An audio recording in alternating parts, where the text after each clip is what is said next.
Bill O'Reilly here, Friday, July 10th, 2020. You are listening to the O'Reilly Update. Here's what's happening today in America.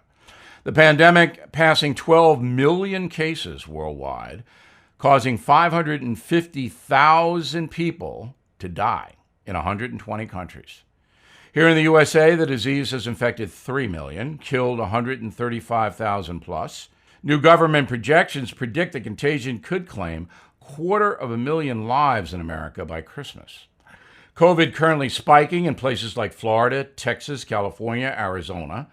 The Sunshine State, that's Florida, setting daily records now for hospitalizations. Officials in Miami bringing back the shutdown, closing businesses, also beaches. And doctors believe that tourism is a major factor in the Florida situation. Flights for summer vacations in Miami and Orlando, the rest of Florida, are bringing in folks who may be ill. Despite COVID, Disney World in Orlando is opening Saturday. Would you go to Disney World in Orlando with the pandemic raging? I wouldn't. Florida's education commissioner says the state's public schools must open to students when the academic year begins in a few weeks. The state requiring a 5-day week, so you got to go every day, calling the schools necessary for children's nutrition, socialization, counseling, and education. Social distancing guidelines will be in all schools for pupils and teachers, but that's going to be almost impossible to enforce. New York City also opening the schools, but on a part-time basis. They're blending at-home learning with classroom instruction. President Trump now demanding students return to school. He knows that schools have to open if he wants to be reelected. And he says he may cut funding for districts that will not open. Things are much better in Europe, and it's very instructive to look at that. Italy, once the hardest hit country on earth, reporting infection rates down 90% since the height of the pandemic. Lawmakers in Rome recently reopened public beaches and some restaurants. The UK also back in business, welcoming visitors from countries like Portugal, Spain, France, and Germany for summer travel, but we Americans are still banned from the British Isles. Sweden's controversial decision to keep the country open yielded mixed results. Sweden's death rate 5 times higher than Norway and Finland, its neighbors. In a moment, listeners, sound off. Right back with that. Edward and his wife, Margaret, were looking forward to retirement. Edward started having serious health issues a few years before he turned 65 and had to take an unplanned early retirement. The loss of income and medical bills meant Edward could not afford his expenses, including the premiums on a $1 million life insurance policy. Faced with lapsing their policy for nothing, Edward and Margaret turned to Coventry Direct and were able to sell the policy for $130,000. If you own a life insurance or term policy that you don't need or can't afford, Coventry Direct can help you receive an average of 4 times more cash than you'd get from your life insurance carrier. You can even sell a portion of your existing policy and still maintain coverage with no future premium obligations. See if you qualify. Please call 1-800-888-3791 or visit CoventryHelpsSeniors.com. That's 1-800-888-3791 or visit CoventryHelpsSeniors.com. Time now for the O'Reilly Update message of the day. Our listeners, sound off. We do this every Friday. You can write to me, bill@BillO'Reilly.com. bill@BillO'Reilly.com. Name and town, please, so I can use your letters. Let's go to Alyssa in Fairfield, Connecticut. I work at a bank, and it has become almost an impossible place for me to go because every day I open my work computer and am bombarded with the PC social justice messages of the day from my bank. I follow your advice, Bill, put my head down and don't say a word. I challenge you to get to the bottom of why these companies are doing this.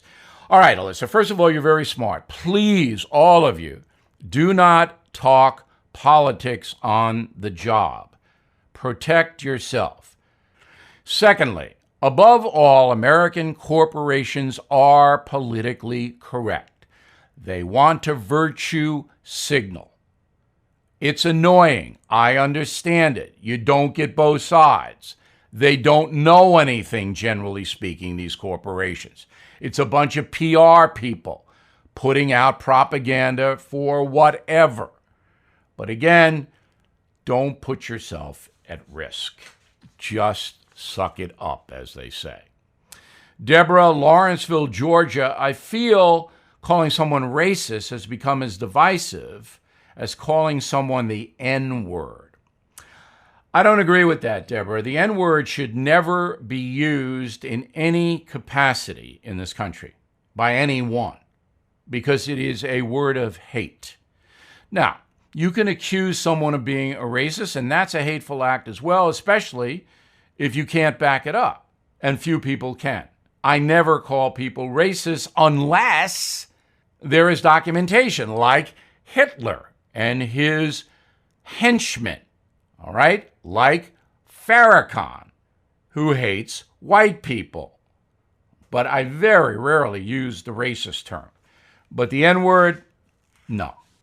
Rosemary, Tucson, Arizona, just heard George W. Bush is supporting Biden for president. Why is he doing this? Well, President Bush the Younger does not like Donald Trump because of the way Mr. Trump treated his brother Jeb in the debates.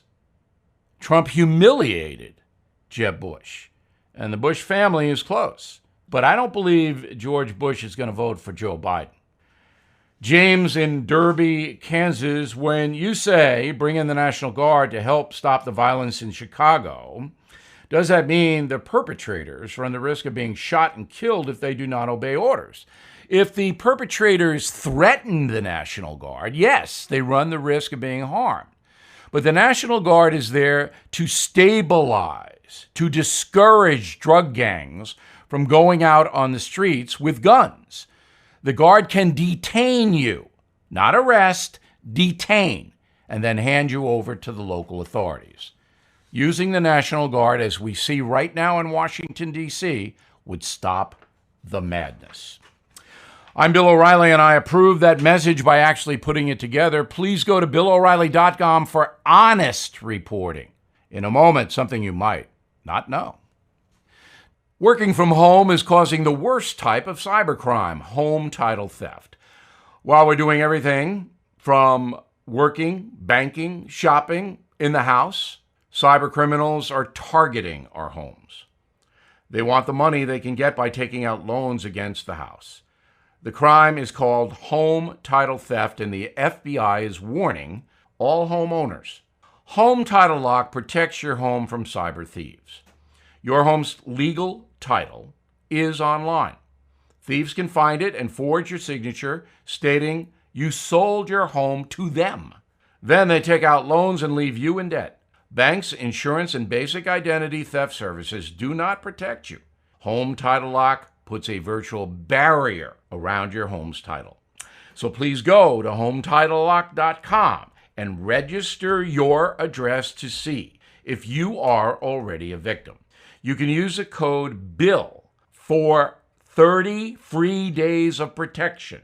That's code BILL at HomeTitleLock.com. Now, the O'Reilly Update brings you something you might not know. Legendary actor John Wayne appeared in 150 films, more than 200 TV episodes. As you may know, he has an airport named after him in Orange County, California. Thus, the leading man is back in the news because of the airport. Protesters demanding the airstrip change its name because Wayne made comments in an interview with Playboy magazine that disparaged black people. In the 1971 interview, he said, quote, "We can't all of a sudden get down on our knees and turn everything over to the leadership of blacks. I believe in white supremacy until the blacks are educated to a point of responsibility," unquote. Well, obviously, that's terrible, and his opinion is offensive to many millions of people. The question is, should he be canceled? should John Wayne be canceled because he said that. Well, his son Ethan claims the politicians are taking the interview out of context and ignoring the totality of John Wayne's life. The Hollywood icon's Cancer Foundation still trains 150 doctors each year, educates 400,000 children on the dangers of skin cancer, and has financed 35 years of medical research. John Wayne died from skin cancer in 1979 at the age of 72. During his life, the actor earned a Congressional Gold Medal, Presidential Medal of Freedom, and an Academy Award for his performance in True Grit. He is regarded as one of the most iconic performers in American history. And here's something else you might not know. John Wayne's Presidential Medal was awarded to him after his death by Democrat Jimmy Carter. Wayne attended Carter's 1977 inaugural ball as a guest of honor. When asked why the lifelong conservative would attend the event, the Duke said it was his duty as a member of the loyal opposition. Well, times have changed now. Should John Wayne be punished for that interview? No doubt his words were hurtful, but the totality of his life was a very positive thing for America. Back after this. There are thousands of abandoned animals in the USA that need our help. I am partnering with Delta Rescue, the largest no-kill care-for-life animal sanctuary in the world. Founded by actor Leo Grillo, who left Hollywood to devote his life to saving abandoned animals, Delta Animal Sanctuary is a one-of-a-kind rescue unit. They are staffed by trained attendants who look after each animal, providing them water, treats, toys, and affection. Support Delta Rescue and put your legacy to work. Each life-saving gift helps Delta fulfill their mandate to rescue and care for animals. Request a free estate planning package at deltarescue.org/bill. For a limited time, please watch The Rescuer for free only at deltarescue.org/bill. The Rescuer is an award-winning documentary about Grillo's 2-year rescue of a family of 21 dogs abandoned in the wilderness. deltarescue.org/bill. Thank you for listening to the O'Reilly Update. I am Bill O'Reilly. No spin, just facts, and always looking out for you.